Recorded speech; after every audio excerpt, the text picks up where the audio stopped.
Les amis, bonjour, on s'abonne. Aujourd'hui, Cédric est malade, on lui souhaite un bon rétablissement. Il a un petit souci aux yeux. Donc du coup, on s'y colle avec Jean. C'est parti. Ça va et toi? Ouais, super. On avait envie d'essayer cette voiture, pourquoi? Elle vient de prendre un petit AWAC, elle vient de perdre 5 000 €. Donc c'est la seule voiture sous les 40 000 € en 100% électrique qui propose 550 km d'autonomie. Donc du coup, elle est passée dans nos radars. On s'est dit qu'on allait la voir. Qu'est-ce qu'elle t'inspire? Écoute, elle est pour moi immédiatement identifiable à groupe Volkswagen. Elle ressemble quand même beaucoup à l'ID3, je trouve. C'est la ID3 Voilà, tunée, hein, on va pas faire semblant. Exactement. Et moi, je suis curieux de l'essayer parce que Cupra, c'est une marque. Moi, j'étais un peu dubitatif quand ça s'est lancé. Je me suis dit, en fait, il y a déjà plein de groupes, plein de marques chez Volkswagen. Qu'est-ce que vient de faire cette marque en plus? Et en fait, ça a étonnamment bien pris. Enfin, nous, on a vendu beaucoup de Cupra Born et Formentor. En fait, on voit que les gens sont rassurés par l'appartenance au groupe Volkswagen. Il y a eu des très bonnes notes de financement sur ces voitures-là, ce qui fait qu'on en a vendu beaucoup. Donc je suis curieux d'essayer parce que j'avais conduit celle-ci. Autant la Formentor, j'ai déjà essayé, mais pas celle-ci. Donc je suis assez impatient à l'idée de la conduire. Allez, 230 chevaux. La gamme a été vachement simplifiée. Tu as une version L, tu as une version XL. D'ailleurs, on ne sait pas très bien quoi ça la L. Oui, alors c'est vrai que bon sujet de débat. La L, c'est la version petite batterie, 58 kWh. Le même moteur, 230 chevaux, il n'y a qu'un seul moteur maintenant. La XL, 230 chevaux à nouveau, 77 kWh de batterie. Tu en as une qui a 422 km d'autonomie, tu en as une autre qui a 550 km d'autonomie. Il y a 900 € d'écart entre les deux. On est passé à côté de quelque chose ou la L sert à rien? Bah peut-être, j'ai le même sentiment que toi. Tu feras le 0 à 100 en 3 secondes de moins, parce qu'elle fera 6,6 au lieu de 7, parce qu'elle a 100 kg de moins. Mais hormis ça, pour moi, la XL, c'est indébattable qu'il faut prendre la XL. Exactement, pour moi, oui. Les 3 petits points, je te laisse commencer. Alors le premier, c'est un point de proportion. En fait, je trouve que souvent, en fait, les voitures électriques ont une architecture différente des voitures thermiques, ce qui permet théoriquement d'avoir des voitures plus habitables. Et ce que j'aime bien sur celle-ci, c'est qu'elle intègre ça. Donc elle a un avant très court, ce qui permet d'avoir finalement un habitacle très long par rapport à la taille de la voiture. Donc ça, j'aime bien parce que je trouve que ça montre que la voiture a été conçue dès le départ comme étant électrique et donc c'est une approche assez rationnelle qui moi me plaît bien. Et en plus, je trouve qu'esthétiquement, ça prend assez bien. Alors la filiation avec la ID3, quand tu la regardes comme ça, elle est quand même dure à cacher. C'est la même, franchement. Parce que là, je te mets au défi de mettre la photo comme ça et dire dis-moi si c'est une ID3 ou dis-moi si c'est une Cupra Born. Voiture qui fait 4,32 m de long. C'est une pure compacte, c'est comme une Mégane, une MG4, une Golf, c'est la catégorie compacte classique. C'est 13 cm de plus, je crois, qu'une Mégane. C'est quelques dizaines de centimètres de moins qu'une Tesla Model 3. Qui est pour le coup beaucoup plus grande, la Model 3. Ça doit faire 4,70, un truc comme ça. 4,72 il me semble. Ton deuxième petit point, qu'est-ce que tu aimes bien Alors c'est un truc que j'aime moins, c'est un peu à la mode, c'est marrant parce qu'on en parlait avec Cédric lors de l'essai du Countryman. Il y a plein de rappels de couleurs, un peu couleur cuivre. Alors ça, je sais que ça fait partie de la signature de marque. Moi, j'aime bien ça. Mais tu vois, tu trouves le logo, tu trouves en bas du pare-choc, tu trouves le logo couleur cuivre. Bah, moi je suis pas. Après, pour le coup, ça identifie clairement la voiture et ça la rattache directement à la marque. C'est mon côté rococo. Esthétiquement, je suis pas fan. Moi, je suis plus classique. Voilà, donc ça, je suis pas fan de cet aspect-là. Troisième petit point que tu aimes bien. J'en ai pas, donc je te laisse. Trouver que 2 des points. Justement, moi, au contraire, cette partie cuivrée, je la trouve assez intéressante. Je trouve qu'à l'intérieur aussi, ça habille plutôt bien le véhicule. Je trouve qu'en fait, cette Cupra Born est l'ID3 telle qu'elle aurait dû être. Il y a un point auquel j'ai pas pensé, que je viens de voir là, que j'aime bien. C'est en fait les phares. Tu te rends compte que le capot en fait dépasse des phares. Du coup, les phares sont un peu engoncés à l'intérieur. Et je trouve que ça donne une agressivité à la voiture que n'a pas l'ID3. Tu vois, de face, je la trouve plus sympa que l'ID3. Je la trouve plus agressive. Elle fait un peu plus dynamique. Alors, on avait souvent reproché à la gamme ID de Volkswagen d'avoir des faces avant qui n'étaient pas très expressives. Celle-ci, je trouve, pour le coup, nettement plus. Moi, c'est ce que je disais en fait dans mon point de départ. Ce que j'aime bien, c'est que je trouve que c'est l'ID3 telle qu'elle aurait dû être. C'est-à-dire que l'ID3 était une voiture techniquement plutôt aboutie. Elle avait deux défauts. Un manque de personnalité selon moi en design et à l'intérieur une qualité perçue qui était en retrait par rapport à ce qui a été modifié depuis. C'était modifié avec le restylage. Mais quand elle est sortie, je trouve que celle-là, elle a plus de personnalité si tu veux venir avec moi. Moi, j'aime bien l'arrière par exemple. C'est un truc tout bête. Mais regarde le diffuseur arrière. Tu vois, ça fait un peu sportif, donc certains diront que ça fait un peu beaucoup. Mais c'est l'esprit Cupra. Parce que Cupra, c'était quoi de base? C'était des Seat. C'était les finitions sportives des Seat. Exactement. Et donc, c'est des voitures un peu plus côté sportif. Ils jouent un peu là-dessus. Tout le monde n'aimera pas. Si je veux être méchant, je veux dire que c'est un peu tuning. Honnêtement, c'est une ID3 tunée. Faut dire les choses telles qu'elles sont. Mais moi, je trouve que ça fonctionne plutôt bien.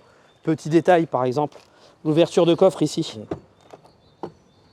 Tu vois, c'est un peu le truc décor En, carbone. en faux carbone qui doit être du plastique. Je trouve que ça fonctionne plutôt bien. Ce rouge, on a la chance pour une fois d'essayer. D'habitude, les constructeurs nous donnent des voitures full option. Parce que ça met plus en avant, etc. Là, cette voiture-là coûte 41 000 €. Il y a 1 000 € d'options. Il y a le parc assist, tu as 600 € de peinture. Et après, c'est tout. Après, elle est bien, franchement, elle est bien présentée. Elle fait pas du tout voiture au rabais, je trouve. Les jantes sont bien. Les jantes sont à sympas. l'intérieur, c'est sympa aussi. Le rappel borne, c'est pas grand-chose, mais je trouve que ça fonctionne bien.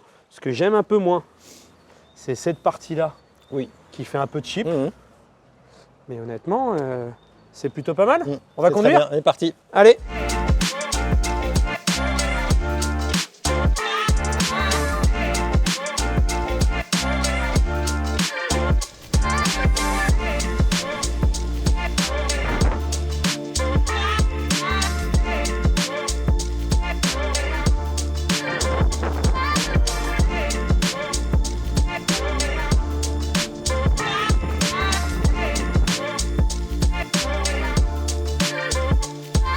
Parti. Allez. Bien installé déjà? Bah, franchement, c'est comme dans une ID3. Donc il y avait des trucs très bien. Le petit écran devant que moi j'aime bien. Et quelques bizarreries d'ergonomie. Donc les touches tactiles sur le volant, là ça j'aime pas du tout. Tu te rends pas bien compte de ce que tu fais. Et le Ils ont truc été un peu radin, non? Ouais, un peu radin. Puis le truc des vitres, en fait, tu n'as pas 4 touches pour les vitres avant et arrière. Tu as une touche arrière pour du coup actionner les vitres arrière. Et tu n'as que 2 touches pour les vitres. Donc si tu veux actionner tes vitres arrière, normalement tu as pas 2 rangées de boutons. Voilà, t'as qu'une seule. Donc là tu dois faire rire pour arrière et ensuite tu ouvres la vitre. Donc voilà, tu fais 2 manips au lieu d'une. Je suis pas certain que c'est un grand intérêt. Tu vas voir par contre, toi qui viens en plus d'une Tesla, ça braque plutôt bien. Et puis c'est une petite voiture et c'est quand même agréable d'avoir une petite voiture. En vrai, oui. Techniquement, en fiche technique, la Tesla Model 3 est au-dessus en puissance de recharge, etc. Mais tu veux pas une voiture du gabarit de la Tesla Model 3, qui n'est pas éligible au bonus alors qu'elle l'allait. T'es plutôt. Et puis celle-là, elle fait plus classique qu'une Model 3, tu vois. Typiquement, le fait d'avoir une instrumentation devant soi, finalement, c'est un côté peut-être moins novateur et moins effrayant. Le saut dans l'inconnu est moins important qu'avec une Tesla. Elle fait plus voiture qu'on elle a l'habitude de fait voir. plus voiture. Je trouve qu'on est assis assez haut, donc c'est des gens qui aiment bien. Mais ça, et avec le fait d'avoir le pare-brise comme ça, assez éloigné, un grand pare-brise, d'être assis assez haut, tu as peut-être presque un côté un peu monospace dans la conduite. Je trouve que l'habitacle est très lumineux. Enfin, pour le coup, c'est agréable. On va accélérer. Tu as une bonne rétrovision. Ouais, tu vois bien, on est bien installé. Là, j'ai pas mis la récupération d'énergie. Je vais peut-être la mettre. Ouais. Ah, bon. Voilà, mais là, ça récupère, mais c'est pas trop fort. Et moi, je trouve que c'est bien dosé. Oui. J'ai le sentiment qu'on entend un peu le bruit d'air, un peu plus que dans d'autres voitures qu'on a pu essayer au même endroit. C'est vrai, mais c'est pas non plus rédhibitoire. Les premières impressions de conduite, elles sont bonnes. En termes de confort de suspension, en fait, c'est un poil ferme. C'est un peu comme ce que tu attends d'une Volkswagen, quoi. C'est un peu ferme à l'allemande, mais c'est pas du tout inconfortable. Pareil pour les fauteuils qui sont assez fermes, mais sans être inconfortables. Donc non, les premières impressions de conduite, elles sont tout à fait bonnes. 0 à 100 en 7 secondes. Si tu prends la version L avec la plus petite batterie qui gagne 100 kg, tu le feras en 6,6 secondes. Donc honnêtement, pour rendre hommage à Cédric qu'on embrasse, c'est presque une Golf GTI des années 80. Exactement. J'ai envie de te dire. Mais c'est plutôt direction, tu aimes bien? Non, en fait, c'est très naturel. Enfin, c'est très... elle est vraiment facile à prendre en main, elle n'est pas du tout intimidante. Après, le fait qu'elle ne soit pas très grosse, c'est vraiment agréable. Là, les Komodo, pareil, Volkswagen, c'est un truc que j'aime beaucoup sur Volkswagen. Les contacts des Komodo, c'est vraiment. Je trouve que là-dessus, c'est vraiment agréable. Je ne sais pas pourquoi ils ont été changés et mettre des touches tactiles sur le volant. C'est vraiment pour moi un truc pas très malin. Petite question. Ces voitures-là, que ce soit particulier ou professionnel, même ceux dans les commentaires qui disent nous, on est pour acheter content, on n'aime pas les loyers, machin, tout ça. Dans les faits, 90% de ces voitures-là sont vendues en loyer parce qu'aujourd'hui, tu n'as pas envie de te taper le risque de. Mais au-delà de notre opinion, c'est factuel. Les gens achètent qu'en loyer parce que soit ils n'ont pas envie de prendre le risque technologique de la revente, soit ça leur fait peur, etc. Toi, ça, c'est bien placé en loyer versus une Tesla, versus une Mégane, versus une MG qui peuvent être les concurrents. En fait, ce qu'il faut voir, c'est que le marché est très changeant et que c'est très variable et que ça dépend beaucoup des offres constructeurs. Typiquement, en fin d'année dernière, il y avait des offres très agressives de Cupra, donc ça ressortait à moins de 300 €. Enfin, c'était vraiment très très bien placé. 300 € par mois. Après, c'est plus le cas. Sans apport. Après, il y avait le bonus qui n'existe plus aujourd'hui. Pour les entreprises. Pour les entreprises, mais pour les particuliers, le bonus pour le coup existe toujours. Après, ce qu'il faut se dire, c'est qu'aujourd'hui, en fait, il y a une multitude de voitures électriques de ce gabarit-là.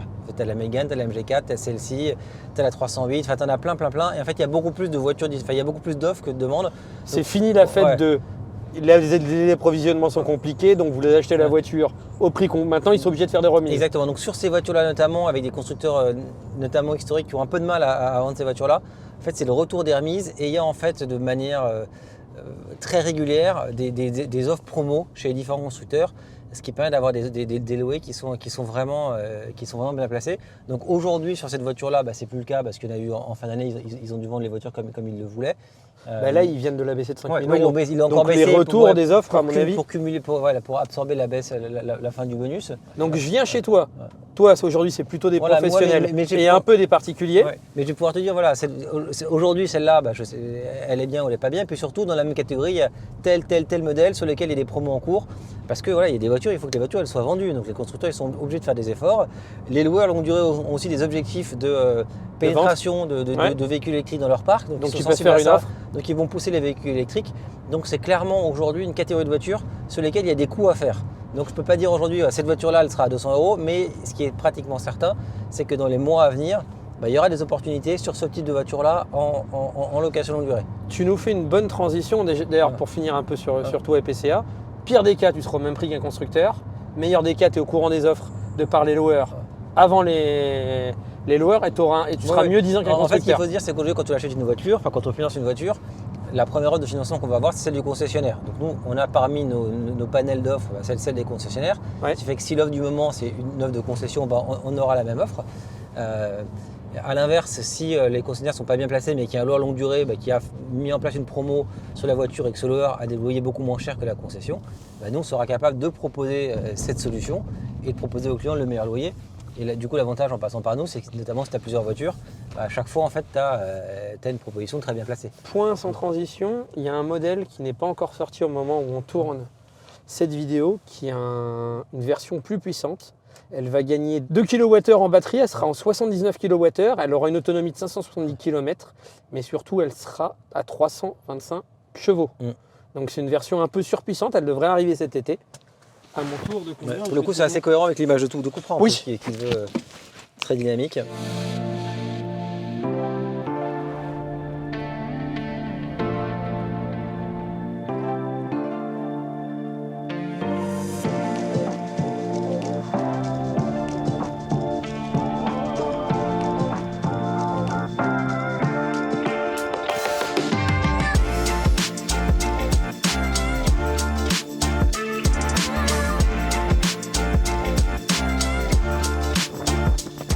Alors déjà, là tu as l'impression que le magasin il est fermé quand tu as ça. Clair. Tu te dis mince, c'est pas… Tu regardes même pour les tu vois, c'est un genre d'Alcantara, honnêtement c'est pas mal. Après il y a des trucs qui sont pas terribles, les contreportes c'est un peu dur. Oui. Mais honnêtement, tu vois l'insert là un peu genre drapeau ADM, c'est pas mal. Après, plastique, ça fait la blague, ouais. Ouais, je trouve ça pas très bien, ça se marie pas très bien avec l'aspect cuivre. Mais l'intérieur il est pas mal, tu as ton genre de petits surpiqûres là. Puis là c'est un peu moussé, ça ferait plaisir à Cédric. Ouais. On y va. Premier point. Ça t'aime pas trop ça. Ça, je suis pas ultra fan. En fait, surtout quand on avait l'ID Buzz, ça me dérangeait moins parce que la voiture était plus grande et j'avais l'impression d'avoir plus de visibilité. On a le parc assist, la caméra, c'est plutôt de bonne qualité sans en faire trop des tonnes. Moi, je l'ai plus conduit que toi. Je vais vous donner mes impressions avant même d'avoir démarré. C'est comme l'ID3. L'ID3 pour moi était une voiture agréable à conduire, techniquement aboutie, mais son design pêche un peu, elle manque un peu de personnalité. Celle-là vient combler ça avec un design différent. Je trouve que la direction est intéressante parce qu'elle est ni trop ferme, ni trop chewing-gum. En termes d'efficience, tu vas être à 21 sur l'autoroute, tu vas être à 19 en mixte, à 16 en un peu plus urbain. C'est plutôt des données très correctes. En capacité de recharge, sur courant continu, tu auras 170 kW, ce qui n'est pas au niveau de Tesla. Oui, mais c'est correct. Mais c'est plutôt très correct, surtout qu'à mon avis, elle teint mieux les courbes de recharge qu'une Mégane. Faire attention à ça, parce que souvent, entre la puissance maximum de recharge acceptée et finalement la réalité de la tenue de ce niveau de charge, il y a parfois un écart. Et certaines voitures qui accèdent des puissances maximum inférieures, finalement, si elles tiennent mieux le pic de charge, elles vont se recharger plus vite. Ouais, exactement. Donc, et ça, mine de rien, c'est le bon compromis parce que des voitures au-dessus de 500 km d'autonomie, à ce prix-là, il n'y en a pas 50 000. Puissance de recharge, elle est très correcte. Je la trouve agréable à conduire, le châssis est sain. Mine de rien, regarde là, tu vois, j'accélère. Tu vois, t'en as quand même un peu sous le pied. Petit défaut que je lui trouve, c'est le freinage. Tu vois là, je vais la mettre en B. Si tu la mets pas en B, je trouve que la pédale de freinage est trop longue, trop spongieuse. Mais sinon, hormis ça, moi à la conduite, j'avais bien aimé l'ID3. Là, je retrouve exactement ce que je viens en chercher. Je trouve que ça a vraiment le côté rassurant et sans surprise d'une Volkswagen. Tout à fait. Ouais. Avec un petit peu plus de personnalité que l'ID3. Honnêtement, moi, j'aime bien la conduire. Hein. Ah non, c'est bien. Ouais. Et puis le gabarit, c'est quand même cool d'avoir une voiture pas trop grosse. Voilà, en fait, pour moi, celui qui veut une Tesla Model 3 qui peut avoir 4,72 m, il y va. Celui qui veut une petite compacte. On va faire nos petits points intérieurs. Vas-y.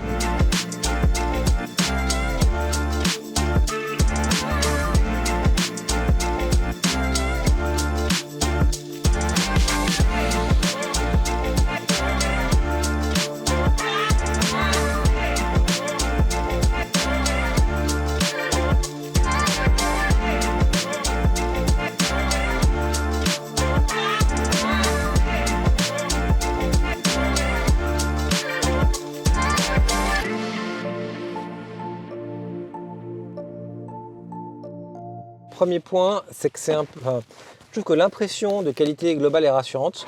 Oui. Si tu regardes en détail, il y a quand même, je trouve, pas mal de trucs qui sont d'un niveau assez variable. Par exemple, toi, tu as de l'Alcantara là, un genre d'Alcantara qui est pas mal, que tu retrouves sur la coudoir, que tu retrouves là aussi. Parallèlement, tu as certains plastiques là, tu vois, qui sont hyper durs. Pareil, les contreportes, c'est pas terrible. Alors que là, tu vois, c'est bien moussé. Ouais. Donc je dirais qu'il y a pas mal d'écart quand même de qualité. C'est un peu hétérogène, je trouve, l'intérieur, c'est mon premier point. Deuxième point, moi je suis quand même vraiment pas fan de ces inserts cuivre que tu retrouves partout. C'est un peu rococo, je peux le reconnaître, moi j'aime bien. Alors je vais pas être très négatif, il y a aussi des choix d'ergonomie que je comprends pas, notamment chez Volkswagen, qui est un constructeur qui était réputé pour ça. Ouais. Donc je reviens aux touches tactiles du volant et aux vitres arrière électriques qu'il faut ouvrir en deux manipulations. Ça c'est moins bien, mais je pense que tu t'y fais à l'habitude. Ouais. Ça pour le coup, j'aime pas définitivement. Après, moi j'adore toujours malgré tout le côté rassurant de cet habitacle. En fait, tu sais à peu près où sont les différentes informations. Et un truc qui ne se voit pas à la vidéo, mais dont tu profites quand tu conduis, c'est aussi l'agrément de toucher des commodos, que je trouve vraiment très bien et qui participe vraiment à l'agrément de conduite. Donc voilà, même si ce que je dis là peut paraître un peu critique, je trouve que fondamentalement c'est un habitacle dans lequel on se sent bien et aussi qui est très habitable par rapport à sa taille. Mais pour un mois, je vais faire honnêtement très court. Tu as beaucoup de rangement, ça j'apprécie. Tu vois, tu en as là. C'est grand ça, j'avais pas vu. Ça te permet de voir le chargeur à induction. Mine de rien, là, tu as de la place aussi. Là, tu as de la place aussi. Dans les portes, même si en bas c'est très dur et à l'arrière on verra que c'est dur, tu as quand même aussi beaucoup de rangement. Tu as une boîte à gants qui est d'une capacité que je trouve très correcte. Après oui, tu as des défauts, tu vois, tu as des plastiques qui vont un peu plus vieillir que d'autres. Le système d'infodivertissement qui a subi de nombreuses mises à jour chez Volkswagen, je trouve un petit look un peu vieillot. Donc ça, à mon avis, c'est une question d'ergonomie, une question de goût et couleur. Donc moi, ça se trouve, il va me paraître vieillot. À d'autres, il va paraître très bien. Ça, comme je vous l'ai dit, je ne suis pas forcément le plus fan. Mais non, finalement, tout fonctionne bien. Ouais, elle a un côté un peu plus voiture à l'ancienne qui est assez rassurant, je trouve. Enfin, tu trouves plus vite tes repères dans cet habitacle-là que dans une Tesla, où pour le coup, tout est nouveau. En fait, là où je peux comprendre, où tout le monde ne va pas acheter une Tesla, même si en fiche technique, une Tesla est au-dessus, ça c'est plus proche d'une voiture telle qu'on le connaît. Celui qui veut une voiture un peu plus traditionnelle, qui ne veut pas la longueur de la Tesla Model 3. Compact, Tesla, ça ne braque pas bien, c'est long. Et en ville, c'est pour le coup handicapant. Là, pour le coup, c'est une bonne proposition. Elle est au bon prix. Encore une fois, des voitures à moins de 40 000 €, même si c'est une somme, mais quand on compare à ce qui existe sur le marché, qui font plus de 500 km, il n'y en a pas 50 000, c'est la seule. On va à l'arrière, on la place. Yes. Tiens, hop. Est-ce que tu es puni à l'arrière ou pas? Non, tu as de la place. Tu as un plancher qui n'est pas trop haut, ce qui est pour le coup vraiment rare sur les voitures électriques. Souvent, tu as les genoux dans le menton. Là, c'est pas le cas. Plancher plat. Après, tu vois, les sièges sont un peu sport, mais je trouve qu'ils n'empiètent pas trop le champ de vision. Tu as tes USB-C pour te recharger. Bon, après, tu n'as pas d'aérateur. Ce plastique-là est pas très joli. Oui, à l'arrière, c'est le roi du plastique. Mais non, honnêtement, la banquette est confortable. Les aumônières, comme dirait Maxime, qu'on embrasse Ouais. de Automobile Propre. Non, Là- c'est bien là. Pour que les gens se rendent compte de la place, mon siège, il est tel qu'on a conduit tous les deux. Ouais. Donc il est réglé pour moi. Regardez l'espace Ouais. que j'ai aux jambes, c'est plutôt bien. À noter qu'il n'y a pas d'accoudoir sur la place Centrale. centrale. Après, tu vois, la banquette elle est assez plate. Du Il y a- coup, il y a- quand tu t'assois, c'est pas dur. Ouais, c'est il y a confortable. pas de tunnel. Donc Ouais. pour le coup, enfin, ce que je disais tout à l'heure sur l'architecture de la voiture et le capot court, tu retrouves ça ici. C'est-à-dire qu'il n'y a pas de tunnel de transmission sur les voitures électriques. Et donc là, tu as un plancher plat, ce qui fait que celui qui est au milieu n'est pas puni. Coffre. Le petit bouton que moi j'aime cool. bien. Ça, c'est carbone. Carbone. Bah, c'est grand, hein. Bah, t'as quoi, t'as 350 litres, un truc comme ça, je sais pas. 385 Ouais. litres. Franchement, Mais je crois que c'est un peu plus petit qu'une Mégane qui doit faire 420 litres de Ouais. coffre. Mais ça me paraît plus grand. Dites-moi en commentaire si je me trompe sur la taille du coffre d'une Mégane. Oui, t'as pas de. T'as très peu de. Là, on voit la tôle. Heureusement, Cédric n'est pas là, parce que ça il aimerait pas, ça, Cédric, qu'on voit la tôle comme ça. Bon, c'est pratique. Honnêtement, c'est plutôt Plutôt très bien, correct. Hein. ouais. Au final, t'achètes pas comme J'achète, comme- c'est Danse avec les stars, ils disaient ça, j'achète, non? Une sacrée polémique dans Danse avec les stars. C'est vrai? Ah, j'ai vu qu'il y avait des j'ai- bagarres entre candidates. Ah, c'est vrai, j'ai pas tu suivi. Tu verras. On sort un peu du sujet là. Légèrement, si vous avez une demi-heure, on va faire un petit voilà, débrief. c'est hein. clair. Moi, ce que je trouve marrant chez Volkswagen, Ouais. c'est que en fait, les marques phares du groupe, Volkswagen et Audi, ont eu un peu de mal avec les électriques. Je trouve ça, les gammes Ils ont sont un un peu peu en déçus. retrait. Alors que Skoda et Cupra Très ont bon. des gammes qui cartonnent. Tu vois, l'Enyaq, ça cartonne. Et les Cupra, ça cartonne. Donc cette voiture-là, honnêtement, moi, je trouve qu'elle est, elle est extrêmement raffinée, elle est extrêmement réussie. Elle coûte pas très cher, enfin pas très cher. Elle est bien On s'entend. placée dans sa catégorie à l'achat comme Pas très comme- cher quand comme- on compare avec comme les autres. location. Elle a des vrais avantages par rapport à une Tesla. C'est une vraie proposition différente avec ses avantages et ses inconvénients. Mais elle apporte des choses que la Tesla n'est pas capable d'apporter. Et elle a une super autonomie. Donc c'est une vraie voiture vivable au quotidien. Donc moi, clairement, cette voiture-là, je comprends son succès. Moi, ça va être assez simple. Mm. Les voitures qui ont plus de 550 km d'autonomie à ce prix-là, il n'y en a pas. Non. À conduire, elle est agréable. Je trouve qu'elle a le petit surplus de personnalité que n'a pas la ID3. Donc je la trouve plus réussie que la ID3. Et ce que j'aimais bien dans la ID3, je le retrouve dans celle-là. Et celui qui n'aime pas les Tesla parce que l'intérieur est épuré, convient pas à tout le monde, c'est une autre vision de Et après, l'automobile. tu as un autre sujet dont on parle Ouais. nous pas souvent, c'est aussi le réseau. Le fait d'avoir un vrai réseau de concessions physiques, Oui. c'est un côté ultra rassurant, surtout quand tu passes à l'électrique. Je t'assure que ça, pour le coup, c'est un vrai avantage des marques traditionnelles par rapport à des nouveaux entrants comme Tesla ou MG. Même si les nouveaux entrants voilà, structurent leur réseau et sortent un peu de leur idéal où on pouvait vendre des voitures sur Internet et il n'y avait jamais d'entretien, le fait d'avoir des réseaux physiques de concessions, Ça te rassure. ouais, c'est très rassurant. On n'avait même pas vu la petite vague Ouais. ici. Ça aurait pu être un de mes petits points.